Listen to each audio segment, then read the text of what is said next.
안녕하십니까. YTN 라디오 출발 새 아침 황보선입니다. 월요일 아침에 문을 여는 슬기로운 소식들로 가득 채워봤습니다. 잠시 후 1부, 2부에서는 양향자 더불어민주당 의원, 박수영 미래통합당 의원과 함께 초선의 패기, 초선의 품격을 보여줄 초선 토론이 준비되어 있습니다. 그리고 3부에서는 유현준 홍익대 건축도시대학 교수와 도시계획 전문 건축가 입장에서 본 행정수도 이전에 대한 이야기 나눠볼 예정입니다. 수영에서 월북했다고 보도된 탈북인 소식도 짚어봐야겠죠. 신범철 한국전략연구원 외교안보센터장이 이 상황 진단해봅니다. 그리고 마지막으로 박준우 푸드 칼럼니스트와 글루텐을 피해서 건강 찾는 글루텐 프리 식품에 대해서 알아보겠습니다. 2020년 7월 27일 월요일 YTN 라디오 출발 새 아침 잠시 후 출발합니다.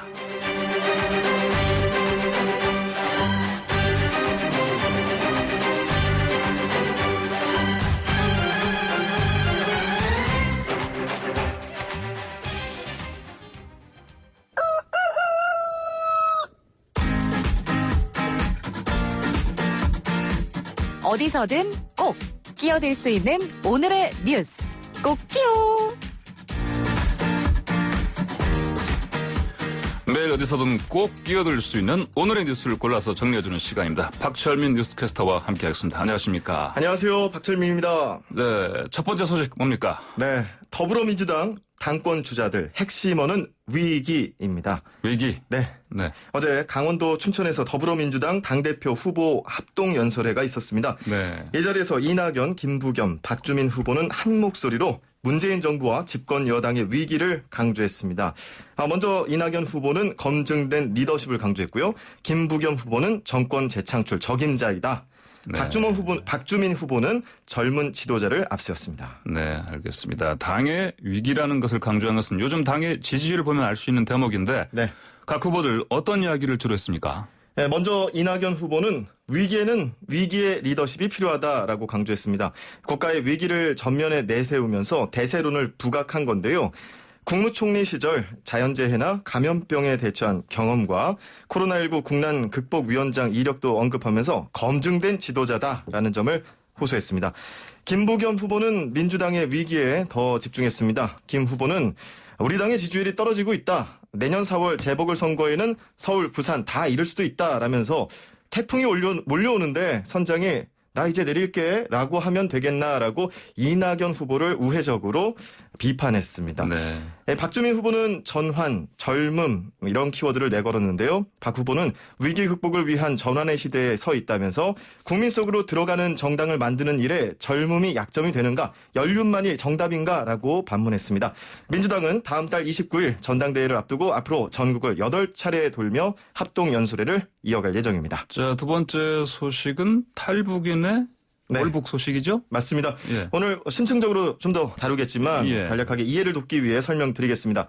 탈북 3년 만에 다시 월북, 북한이 먼저 알았다라고 저는 키워드를 잡았는데요. 어제 오전에 북한 조선중앙통신은 김정은 노동당 위원장 주재로 당 중앙위원회 정치국 비상확대회가 열린 사실을 밝히면서 개성시에서 코로나19에 감염된 것으로 의심되는 월남 도주자가 3년 만에 불법적으로 분계선을 넘어서 7월 19일 귀향하는 비상사건이 발생했다라고 보도했습니다. 네, 그러니까 우리 군 당국은 이 해당 보도를 보고 약 8시간 만에 월북자가 발생했다라고 사실상 공식화했습니다. 아, 그랬군요. 방점을 박 캐스터께서는 네. 북한이 먼저 알았다. 네. 이렇게 찍으셨고. 근데 표현을 보니까 귀향하는 비상사건 이렇게 표현했네요. 맞습니다. 귀향했다. 네. 자, 우리로서는 황당한 상황이 아닐 수 없습니다. 예. 월북한 탈북인의 신원 파악이 됐죠? 그렇습니다. 관계당국은 탈북 시기를 2017년으로 압축했고요. 이 시기에 탈북민 중에서 연락이 닿지 않는 24살 김모 씨를 유력한 월북자로 특정해서 예. 조사하고 있습니다. 20대 중반. 네. 네. 김 씨는 지난달 지인 여성을 자택에서 성폭행한 혐의로 경찰 조사를 받았고요. 예. 구속영장도 발부된 상태였는데 그동안 받은 정부 지원금 약 4천만 원을 달러로 바꾸는 등의 사전 치밀한 준비까지 해온 것으로 알려졌습니다. 경기 김포경찰서에 따르면 탈북민 김 씨는 지난달 강간 혐의로 한 차례 피의자 신분 조사를 받고 경찰에 입건된 상태였는데요. 네. 구속영장을 발부받고 김 씨의 신병을 확보하려 했는데 연락이 닿지 않았다라고 말했습니다. 네. 북한은 이 코로나19 확진자가 없다고 그동안 주장해 왔는데 예. 이 탈북민을 근거로 해서 이걸 명분 삼아 확진자 발생을 세계보건기구에 보고하고 예. 국제사회에 본격 지원을 요청할 가능성도 있지 않을까라는 전망도 나오고 있습니다. 아, 그렇군요. 예. 자, 세 번째 소식은 지금 우리나라에 들어온 외국인 가운데 확진자. 네. 그동안 사실 일부 공짜 치료를 해줬다 이렇게 얘기했었는데 예. 또 뭐 안 해준다는 겁니까 뭡니까? 이게? 맞습니다. 더 이상 예. 외국인 확진자 공짜 치료 안 해준다. 예. 라는 개선안을 네. 지금 발표한 건데요. 예. 정부가 코로나19 해외 유입 외국인 확진자에게 치료비를 부과할 수 있도록 법 개정을 추진합니다. 그러니까 네. 확진자에게 직접 치료비를 예. 내라는 것이죠. 예. 어제 보건복지부 중앙사고수습본부는 이런 내용의 외국인 입국자 입원 치료비 개선 방안을 보고했습니다. 정세균 국무총리도 어제 해외 유입 외국인 코로나19 확진자의 경우 치료비를 본인이 내도록 하는 방안을 추진하겠다고 밝혔습니다. 네, 실제로 뉴스가 많이 나왔는데 해외 유입 사례 가운데 외국인 확진자 많이 늘고 있죠. 네, 그렇습니다. 중대본에 따르면 어제 기준 해외 유입 확진자 중 외국인은 755명, 그러니까 네. 해외 유입 확진자 중 33%를 차지합니다. 3분의 1이네요. 네, 치료비도 상당한데요. 현재 정부는 역학적으로 검사가 필요한 환자에 대비해 검사비를 지원하고 있습니다. 네. 또 확진자에 대해서도 법에 따라서 치료비의 80%는 건강보험에서 20%는 국가 그리고 지방자치단체에서 부담하고 있습니다.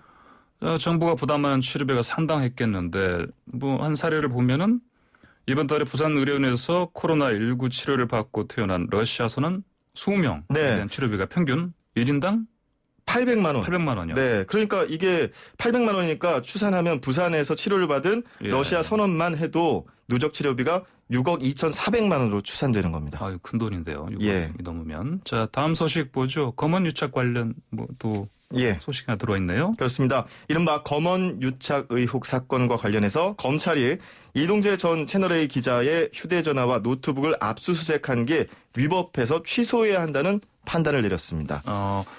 검찰 측에서는 이거 수사 차질 빚을 것으로 우려를 할 것 같아요, 그러면요? 그렇습니다. 검찰은 지난 4월 채널A 본사와 이동재 전 기자의 자택 등에 대해 대대적으로 압수수색했는데요. 핵심 증거가 담겨 있을 것으로 기대한 이 전 기자의 휴대전화와 노트북 등은 확보하지 못했습니다. 예, 검찰은 다음 달 서울 시내 호텔에서 별도로 채널A 측 인사들을 만나서 이 전 기자의 휴대전화 2대를 건네받았는데 예. 이 전 기자 측은 이 진상조사를 통해서 회사에 제출한 휴대전화를 본인 동의 없이 검사에게 건네준 건 위법하다라는 법원에 준항고를 제기했습니다. 네. 검찰은 영장 내용에 따라서 휴대전화 등이 있는 장소라면 어디서든 압수수색할 수 있고 이전 채널A 본사 등에 대한 압수수색도 중단됐을 뿐 종료된 건 아니다라고 반발했지만 네. 법원의 판단은 달랐습니다. 이전 기자 측 주장을 받아들였고요. 휴대전화 2대와 노트북 1대를 압수수색한 서울중앙지검의 처분을 취소하라고 결정했습니다. 예. 법원은 이전 기자에 대한 압수수색이 형사소송법 요건에 따라 집행 일시와 장소를 통제하지 않았고 당사자의 참여권을 보장했다고 보기도 어렵다고 판단했습니다. 근데 법원의 결정에도 불구하고 근데 압수한 물건은 돌려주지 네. 않아도 되는 건가요? 이게 이제 예. 이 과정은 적법하지 않았다라는 네. 건데 예. 대신에 법원이 압수수색이 취소되면 당사자가 압수물 반환을 수사팀에 신청할 수 있다는 이유로 압수물 반환 청구는 받아들이지 않았습니다. 그러니까 이제 이전 기자 측에서는 법원 결정이 나온 뒤에 수사팀에 해당 예. 물건을 신속히 반환하라고 촉구했는데 예. 현재 진행 중인 포렌식 절차를 중단하고 이미 확보한 관련 자료도 삭제하라고 요구했습니다. 그런데 검찰이 압수물 반환을 거부하면 당시 법원에 준항고를 제기하겠다고도 밝혔는데요. 상황이 꽤 복잡하죠. 예. 이에 대해서 검찰은 채널A 측에 영장을 제시하고 참여한 가운데 적법하게 압수가 이루어졌다면서 법원의 결정 취지 등을 검토해 압수물 반환이나 불복 여부 등을 결정할 예정이라고 밝혔습니다. 그러니까 아직 이제 그 물건에 대해서는 네. 확실하게 결정된 바가 없는 상황으로 보입니다. 네. 자, 마지막 소식은 오늘 있을 청문회 소식인데 네. 저 국정원장 맞습니다. 후보자. 네. 청문회 저격수로 이름을 날렸던 박지원 국정원장 후보자 청문회가 오늘 열립니다. 네네. 때로는 여당, 때로는 야당 의원으로서 그동안 여러 인사청문회 지뢰자로 등장하며 저격수로 불렸는데요. 네. 오늘은 스스로 검증대에 오릅니다. 아하, 그렇게 됐군요. 자, 그러면 네. 박 후보자의 오늘 청문회 주요 네. 쟁점은 뭐로 볼 수 있을까요? 지난 1965년 단국대 편입 과정에서 허위로 조선대 학력을 제출했다는 것이 있고요. 예. 2015년 8월 지인에게 5천만 원을 빌렸는데 원금과 이자를 지금까지 갚지 않았다는 그런 의혹이 있습니다. 네. 이에 대해서 박 후보자는 학력 위조는 엉터리 주장이고 지인에게 빌린 돈은 오랜 친구 사이 거래이고 곧 갚을 것이다 라고 반박했습니다. 이제 미래통합당은 저격을 위해서 또 준비했는데요. 어제까지 주말이었지만 이를 반납하고 청문 자문단과 함께 전략을 세웠다고 합니다.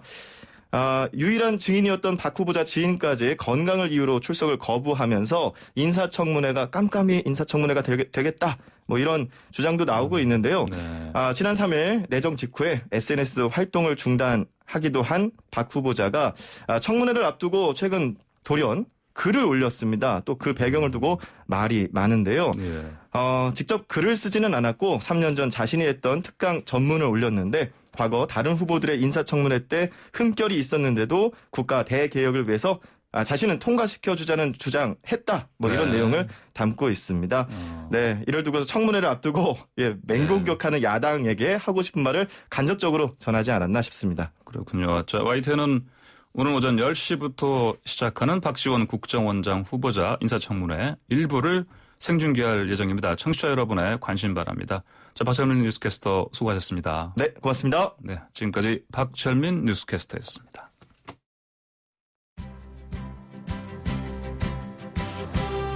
슬기로운 출근길, 출발 새 아침은 청취자 여러분과 함께 만들어갑니다. 짧은 문자 50원, 긴 문자 100원에 유료 문자 샵 0945, 우물정 0945로 문자 보내주시거나 유튜브 보이는 라디오 댓글창, YTN 라디오 어플리케이션 예스를 통해 여러분의 목소리를 들려주세요. FM 94.5MHz YTN 라디오 출발 새 아침, 잠시 후 계속됩니다. 네, 전환방송 소식입니다. 코로나19 확산 방지를 위해서 다음과 같이 알려드립니다. 자가격리자께서는 격리기간 중 분리된 공간에서 생활, 특히 가족을 포함한 타인과의 접촉을 삼가주시고 손길이 닿는 표면은 매일 소독하고 거주 공간은 자주 환기, 생활용품 구분 사용, 건강상태 확인 보고 등 생활수칙을 철저히 준수해 주시기 바랍니다. 자가격리자 동거인의 경우 해외 입국자를 공항에 맞이하러 가실 때 악수 등 신체 접촉은 피하고 거리 두기, 특히 노인, 임산부 등 면역력이 저하된 가족 또는 동거인은 자가격리자와 접촉을 하지 않도록 합니다. 자가격리자가 격리에서 해제될 때까지 많은 사람과 접촉하는 모임 그리고 다중이용시설 이용을 자제해 주시기 바랍니다. 아울러 발열 37.5도씨 이상 또 기침 등 증세 발현 시에는 즉시 질병관리본부 콜센터 국번 없이 1339로 알려주시기 바랍니다. 이상 중앙재난안전대책본부에서 알려드렸습니다. 어서 와. 국회는 처음이지?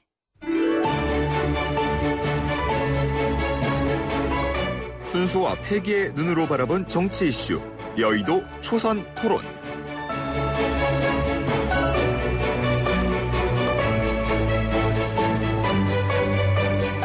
네, 패기와 열정 넘치는 여야 의원들의 월요 토론 시간입니다. 더불어민주당 양향자 의원 나오셨습니다. 네, 반갑습니다. 양향자입니다. 안녕하십니까. 네.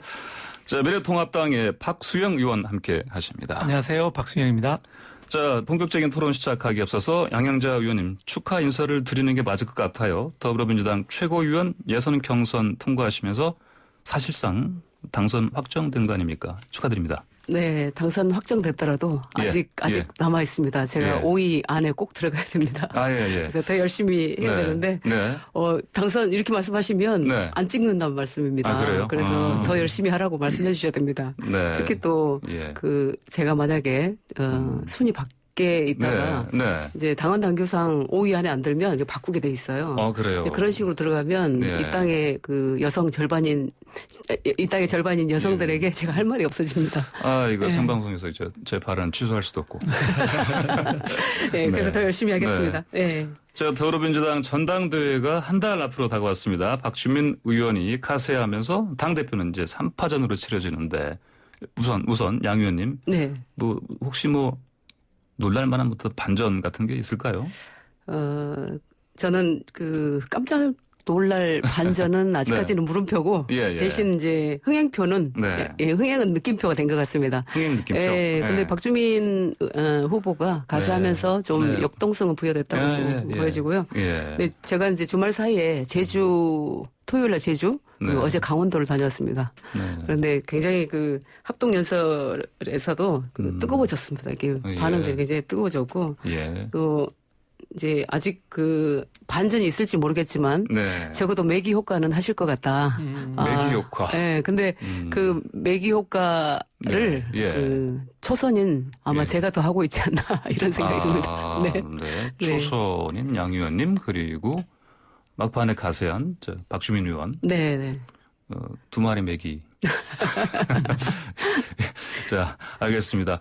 자, 이제 박수영 의원께서는 물론 남의 당 일이지만 자, 관전 포인트 좀 있을 것 같습니다. 어떻게? 우선은 우리 양 의원님 축하드리고요. 합리적인 분이시고 또 축하하시네요. 또 지난번에도 소신 발언 삼성 이재용 부회장에 관한 발언처럼 소신 있는 분이기 때문에 합리적이고 유연하시고 소신 있는 분이 당선권에 들어가셨다고 하니까 일단 좋고요. 득표하셔서 1위로 골인하시기를 기대를 하겠습니다. 당대표와 최고위원 선거 관련해서는 그동안에 이제 다수당의 당대표께서 상당히 강경한 태도로 야당을 대해왔던 건 사실이거든요. 상당히 국회 운영이 아주 어려웠습니다. 근데 이번에 새로 되시는 분은 좀 합리적이고 유연한 분이 되셔가지고 국회가 상권 분립체제하에서 행정부를 견제하는 게 본연의 임무거든요. 그 본연의 임무를 제대로 수행할 수 있도록 여야 간의 협치가 되었으면 좋겠습니다. 만약에 가설인데 혹시 그 세 분 중에 지금 매기로 언급하신 그분이 되시면 좋겠습니까? 그래서 남의 당에 투표 가지고 제가 뭐라고 말씀드리기는 어려울 것 같습니다. 방금 말씀하신 관점에서 보셨을 때. 자, 오늘 아까 뉴스 브리핑에서 이미 말씀드렸는데 오전 10시 박지원 국정원장 후보자 청문회가 시작됩니다. 통합당에서 청문회 연기 요청까지 하는 상황인데 오늘 박지원 후보자 청문회 치러지는 거겠죠? 어떤 쟁점이 있을까요? 우선 55년 전에 편입 과정의 문제를 좀 제기하고 계신 것 같고 또 이제 결국은 도덕성과 적합성을 따지실 거라고 생각을 하고요. 다만 이제 청문회를 연기하자고 하셨는데 근데 저는 박지원 후보에 대한 개인 신상에 대한 논란이나 의문점들은 오늘 청문회를 통해서 충분히 설명될 것으로 믿기 때문에 청문회라는 장에서 문제 제기하면 될 것 같고요.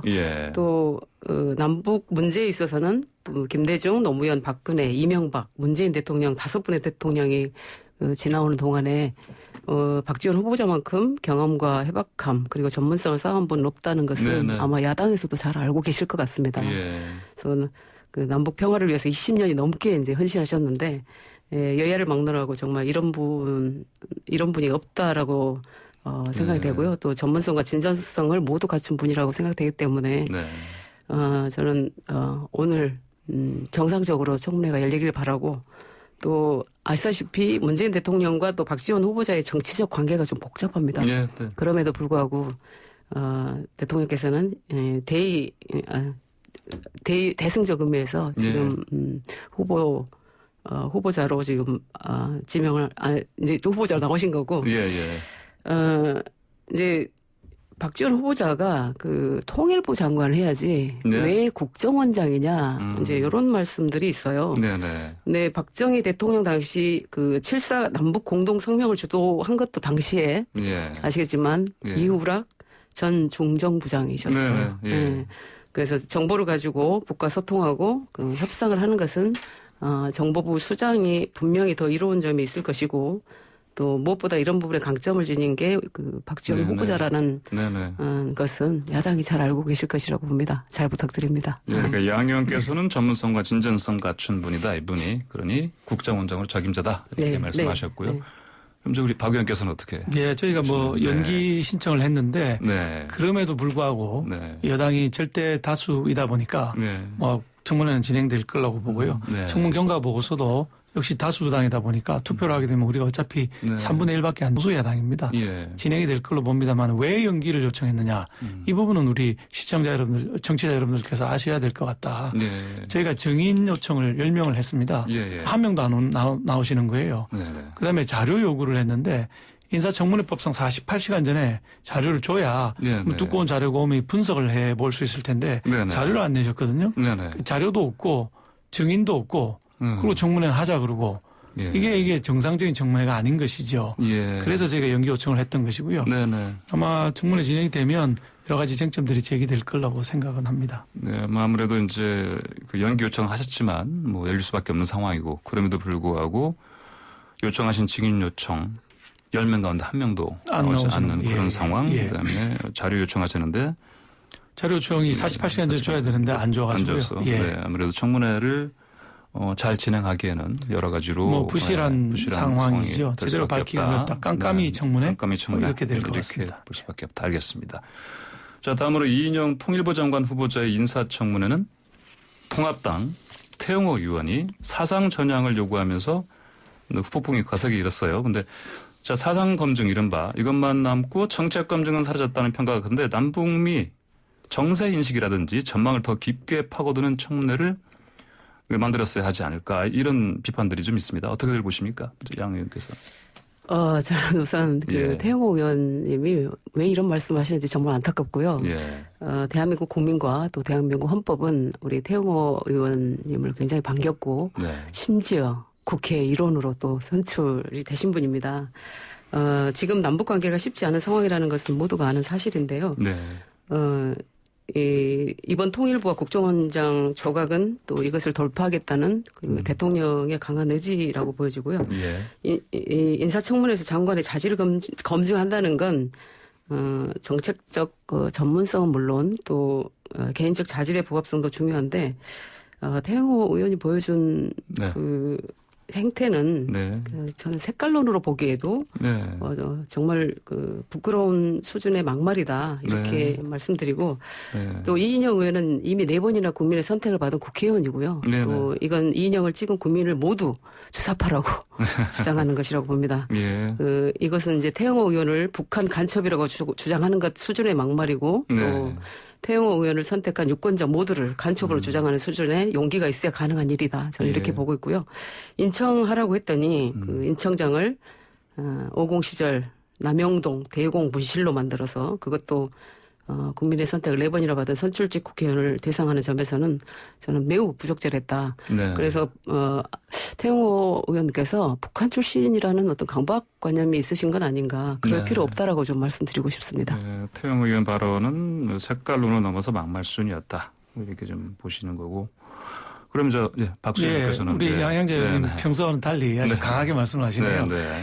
저는 이렇게 봅니다. 이 정치권 일부 정치권에서 이게 사상 검증만 왜 하느냐, 이념 검증만 왜 하느냐, 정책 검증을 해야 된다. 이거 자체가 프레임이라고 생각을 합니다. 통일부 장관이라는 자리에 가는 사람은 당연히 사상도 검증돼야 되고 정책도 검증돼야 됩니다. 태영호 의원님 혼자서 청문회 한 거 아니거든요. 다른 의원들이 정책 검증하고 태영호 의원님 사상 검증 충분히 할 수 있는 거라고 생각합니다. 왜냐하면 이념이라는 것이 정책을 좌지우지하는 큰 변수거든요. 어떤 이념을 가졌냐에 따라서 정책이 오른쪽으로 갔다가 왼쪽으로 갔다가 확확 바뀔 수 있는 것입니다. 따라서 장관, 그것도 통일부 장관에 대해서는 이념에 대한 검증이 꼭 필요했던 부분이고 다른 의원들이 정책 검증 하셨으면 되지 안 해놓고 왜 싸우느냐 이런 생각이 들고요.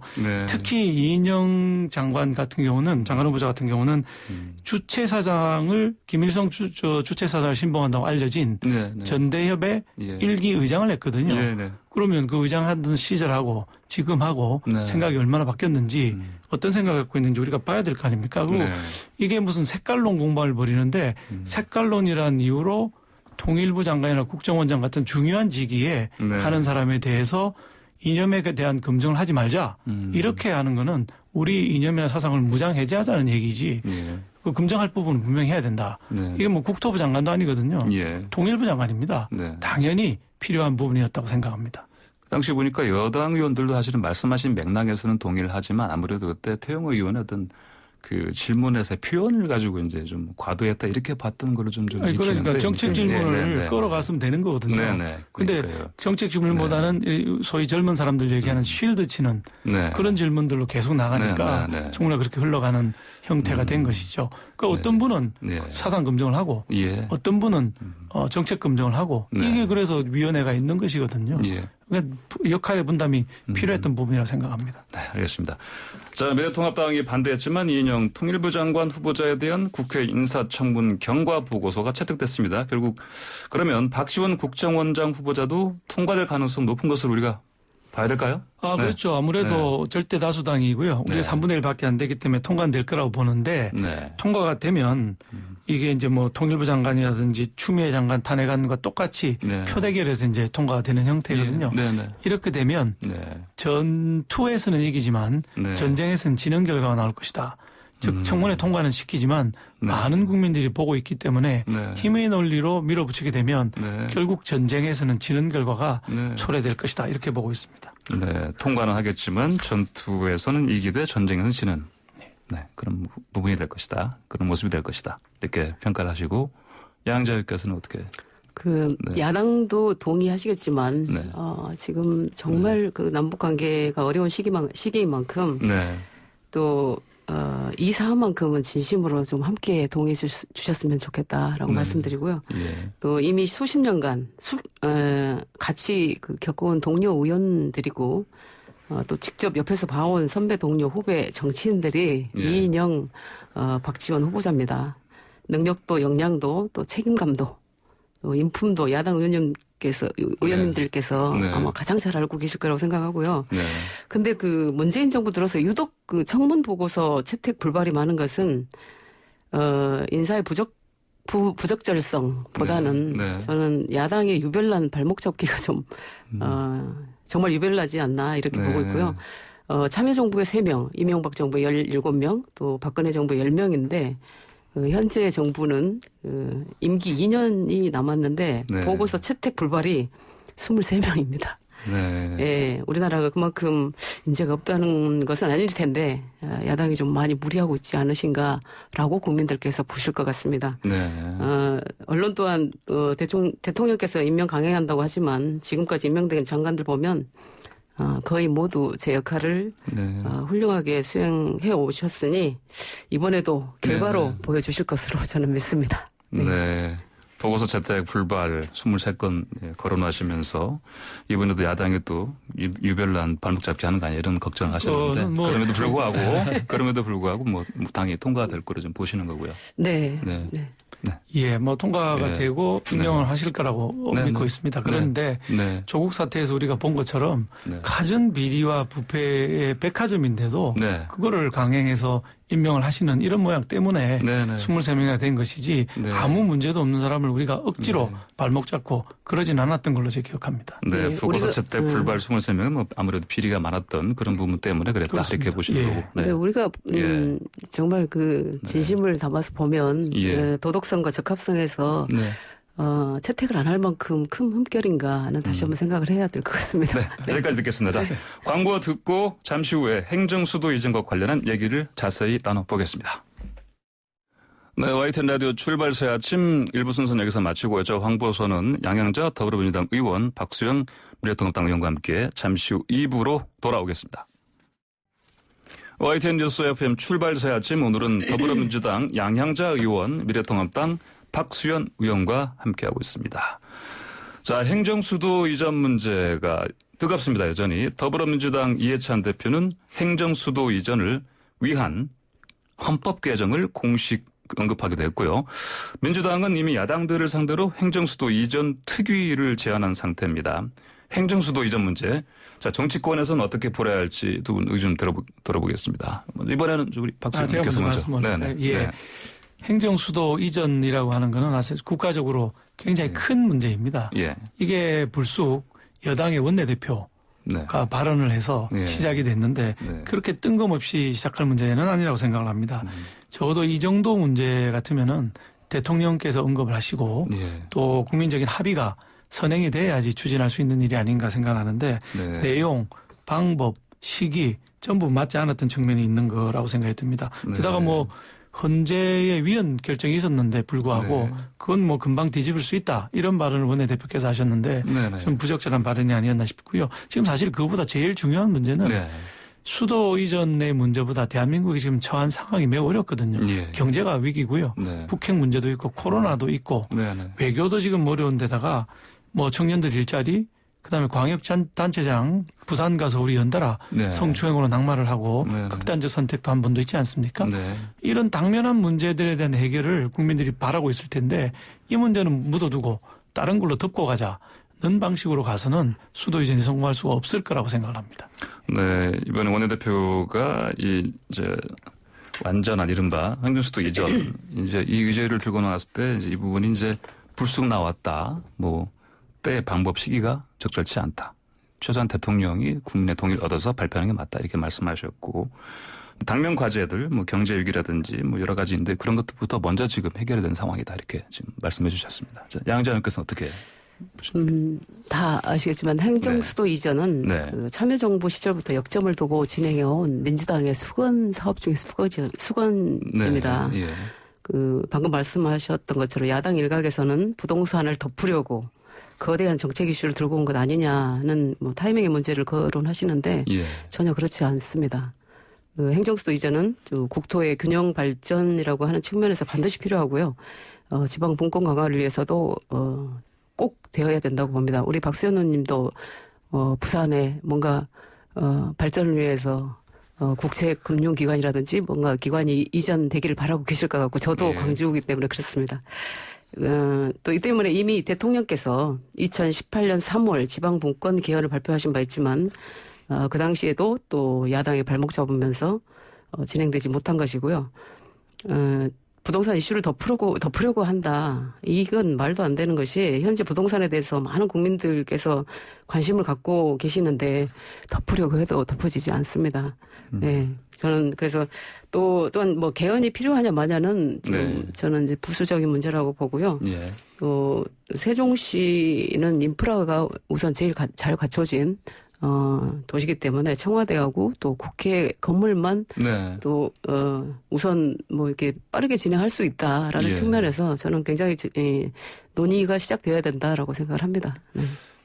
조금 더 신중했으면 좋겠다고 싶은 것이 이게 이 얘기가 나가고 나서 바로 세종시에 지금 아파트 값이 급등을 하고 있는 상황이거든요. 정부에서 최고 많이 올랐죠. 정부 제일 많이 4억 5억씩 막 올랐다고 하는데 이런 비정상적인 결과를 초래하는 문제도 있는 거거든요. 다른 이슈들이 너무 대한민국에 많습니다. 블랙홀처럼 개헌까지 끌고도 개헌이 완전 블랙홀이거든요. 이래가지고 이 다른 이슈들, 경제 이슈, 제일 큰 문제들, 코로나 이슈 이런 것들이 전부 사라져버리는 안타까운 상황이 전개될까 봐 걱정되는 것이죠. 자, 그런데 이제 제가 아까 잠깐 쉬는 시간에 여쭤봤습니다만 그 여론조사를 해보니까 뭐 찬성이 좀 훨씬 많습니다. 이 부분은 어떻게 받아들이면 좋겠습니까? 많은 건 아니고 54%로 나왔다고 제가 봤습니다. 그래서 아주 많은 건 아니고 반을 좀 넘은 상태인데 첫 번째 여론조사도 있지만 시간이 흐르면서 국민들이 또 어떤 반응을 보이는지 한번 봐야 될 것 같고요. 문제점들이 있다는 거를 인지를 한 상태에서 여론조사와 그렇지 않은 건 다를 수 있다고 생각합니다. 제가 훨씬 많다고 표현한 거는 이제 그 과반을 넘은 그 부분 말씀드린 게 아니고 반대한 부분과 비교했을 때 이렇게 좀 차이가 크더라고요 보니까 그래서 말씀을 드린 거고 어쨌든 찬성이 좀 더 많이 나왔는데 이 부분을 이제 양 의원께서 어떻게 보십니까? 어떤 정책이든 양면을 띠고 있지 않습니까? 그리고 어려운 문제입니다. 그럼에도 불구하고 뭐 서울에 계신 분들은 더 좀 반대를 할 것이고 그렇지만 전국적으로 국토의 균형 발전 이런 차원에서 행정수도 이전을 통한 또 인구 분산, 수도권 과밀화를 좀 해결해야 될 것 같고요. 또한 지방 소멸도 막아야 됩니다. 그래서 시기가 언제냐지 저는 지금이야말로 이 문제를 논의해야 될 시점이라고 보여집니다. 그러니까 부동산 대책 관련해서 이제 국민 여론이 아주 악화된 상황에서 사실은 이 얘기가 나왔기 때문에 이제 시기 또 방법이 적절치 않다 이런 비판도 그렇습니다. 지방 소멸이야 뭐 저도 물론 그렇게 되면 안 된다고 생각을 하지만은 수도를 이전한다고 지방 소멸을 막을 수 있다. 아주 순진한 발상이라고 생각합니다. 기업들이 지방에 들어가서 좋은 일자리를 만들 수 있도록 기업이 춤을 출 수 있도록 만들어주는 게 더 중요하거든요. 다만 양 의원께서는 이건 사실은 예전부터 지금 대통령도 추진해 오시는 그런 부분이고 네. 그리고 국가 균형 발전에서 그리고 지방 분권을 해서 꼭 필요한 것이다 이렇게 좀 말씀하셨습니다. 네. 그러면 그런데 이제 이해찬 이제 민주당 대표 얘기를 좀 안 할 수가 없는데요. 예. 수도를 옮겨야 하는 그 필요성을 강조하면서 서울을 가리켜서 아파트값 얘기만 하게 되는 이제 천박한 도시라고 네. 이제 얘기를 하셔서 논란 일이었습니다. 이해찬 대표의 발언에 대해서 어떻게 보십니까? 제가 말씀드릴까요? 네. 예. 그 전에 사실은 또 몇 번의 말씀 실수가 있었습니다. 네. 실수인지 진정성인지 알 수 없으나 부산에 가셔가지고 제 지역구에 부산은 초라한 도시다. 부산은 초라한 도시다. 그리고 서울은 또 천박한 도시다. 그다음에 기자한테는 뭐 XX 자식이라는 단어까지 쓰셨습니다.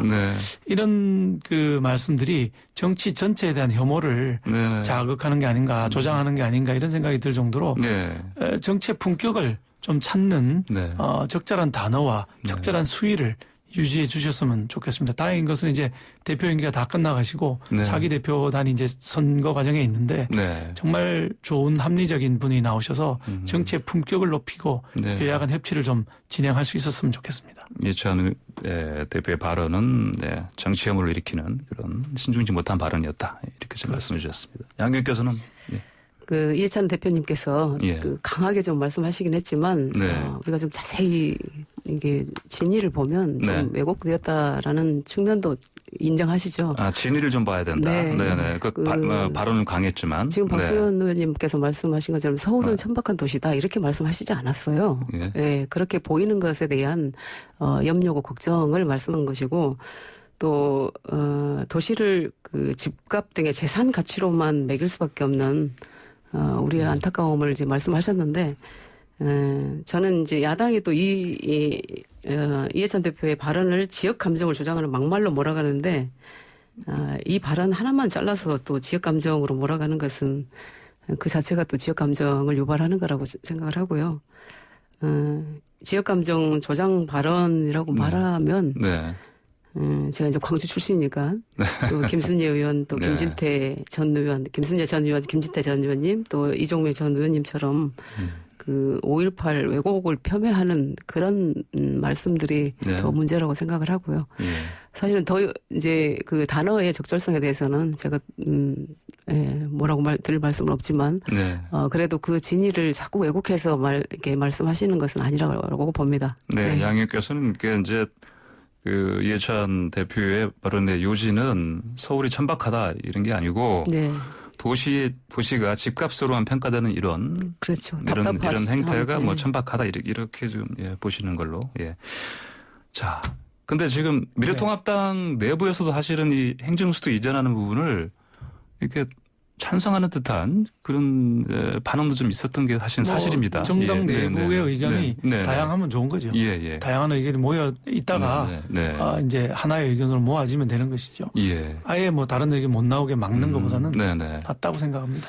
그러니까 이제 박 의원께서는 좀 지역구시고 그래서 그렇다면은 만약에 세종시 지금 시점이 아니라면 뭐 다른 시점에 적절한 아까 말씀하신 대로 뭐 대통령이 국민의 동의를 얻어서 만약 이렇게 한다면 뭐 그러면 또 그러니까 어떻게 시기 방법 내용에 적절한 타이밍과 적절한 내용이 있는 것이거든요. 그게 이번에 잘못됐다고 제가 말씀드리는 겁니다.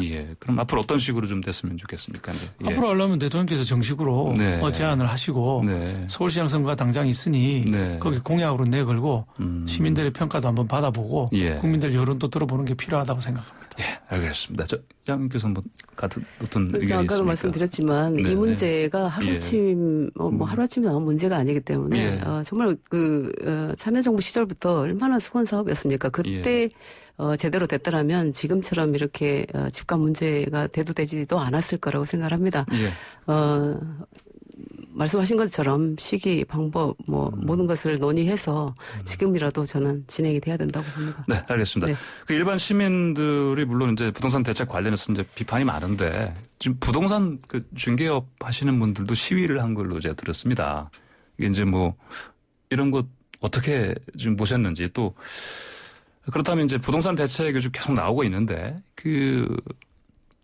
본질적으로 어떤 방향으로 가야 좋겠다 생각하시는지 좀 그 의견도 먼저 좀 묻고 싶습니다. 이번에 양형께서 한번. 네네. 우선 저는 신뢰 회복이 좀 먼저라는 생각이 들고요. 신뢰 회복이요. 예. 강남 등 또 특정 지역에 대한 과도한 관심보다 철저히 수요자 중심으로 대책 마련이 필요하다라고 말씀드리고요. 또 한두 달 어떤 정책보다는 긴 호흡으로 중장기적으로 가야 된다라고 말씀드리고 정말 중요한 것은 열심히 일하고 성실히 살아가는 국민께 그 최소한 주거 걱정만큼은 안 할 수 있도록 국가가 책임지는 것이 진정한 부동산 정책이다라고 말씀드리고요. 임대주택이나 또 공유주택 그 다양한 형태의 주거 공급 대책 마련이 중요합니다. 아까도 말씀드렸지만 국토의 균형 발전도 중요하고 그래서 그 행정수도 이전을 통한 인구 분산 또 지방 소멸 이런 부분도 종합적으로 고려해서 정말 이제 우리 정부가 국민들께 더 이상은 집 걱정 안 하고 살 수 있도록 대책을 마련하는 게 중요하다고 생각합니다. 네, 행간을 보면 이제 저 정부 대책이 좀 잘못된 건 지금 사실은 이제 애들을 비판하신 것 같고 그래서 이제 수요자 중심 정책 그리고 긴 호흡을 가지고 마련해야 된다. 부동산 관련 정책을 그리고 이제 그 예로서 이제 뭐 임대주택이라든지 뭐 공유주택 이런 모델을 잘 마련을 해서 부동산 대책 마련하는 게 좋겠다 말씀하셨고요. 자, 공인중개사분들이 뭐 시위한 건 당연히 이유가 있습니다. 이게 집을 살 때, 보유할 때, 팔 때 모두 세금을 매기는 이런 규제 일변도의 정책으로 갔기 때문에 망한 거거든요. 23번의 정책이라는 게 이미 정책 실패했다고 자인하는 거나 마찬가지로 생각을 합니다. 이게 이제 규제를 풀고 공급을 해줘야 아파트값이 적정하게 유지가 되면서 모든 사람이 집을 가질 수 있는 이런 세상이 되는 거거든요. 공급은 틀어막고 세금으로 규제하겠다는 발상이 이 부동산 대란을 불러일으킨 거라고 생각을 합니다. 발상의 전환, 김현미 장관의 교체가 필요합니다. 규제 일변도 정책 잘못됐다. 발상의 전환, 김현미 국토부 장관 교체가 필요하다. 네, 이렇게 말씀해 주셨습니다. 자, 오늘 말씀 여기까지 듣겠습니다. 감사합니다. 네, 감사합니다. 예, 고맙습니다. 지금까지 더불어민주당 양향자 의원, 미래통합당 박수현 의원과 함께했습니다. 네, FM 94.5MHz YTN 라디오 출발 새 아침 저는 8시 정각에 돌아오겠습니다.